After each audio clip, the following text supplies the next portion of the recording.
Kalau anda datang Perlis, ini adalah satu ikon wajib. Dia nak kata hidden gem pun tidak, tapi banyak orang luar tak tahulah. Orang lokal tahulah ni. Ni nama dia Kios Aziz Sekeluarga. Dia jual makanan petang daripada 12 tengah hari sampai ujung petang lah, pukul 6 macam tu. Terletak di depan Perpustakaan Kangak. Depan Perpustakaan Kangak, cari dia dekat situ, Kios Aziz atau laksa ke, rojak ke. Semua orang tahu. Rojak dia rojak Perlis.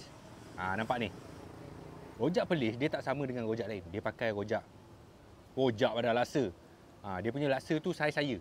Kalau negeri lain saiz Bang Man. Jadi banyak laksa ni. Saya tak tahu saya boleh habis ke tidak. Laksa Perlis ni lain. Jadi kalau kita tengok betul-betul, dia ada huruf R. Sebab nombor pelik dia R. Jadi bismillahirrahmanirrahim.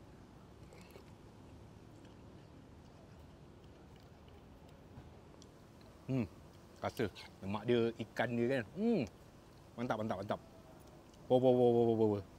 Kalau dekat Kelantan makan roti canai kena ada mangkuk gula. Kalau dekat Perlis kena ada kicap makan dengan laksa. Ini baulah orang Perlis.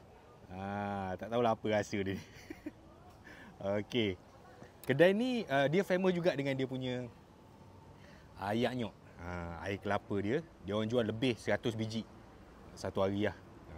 Dia ada menu-menu makanan petang lah. Ada laksa Perlis, ada rojak buah, ada sengkuang calit, ada bihun sup, mi sup dan anak beranak dia.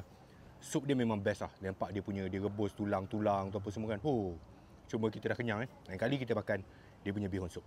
Jemput datang kalau siapa yang balik daripada Hanyai ke apa semua kan, masuk Perlis. Tak payah pergi lah. Pining-pining semua tak pergi. Datang Perlis lah. Banyak lagi video kita orang nak buat ni. Jemput datang.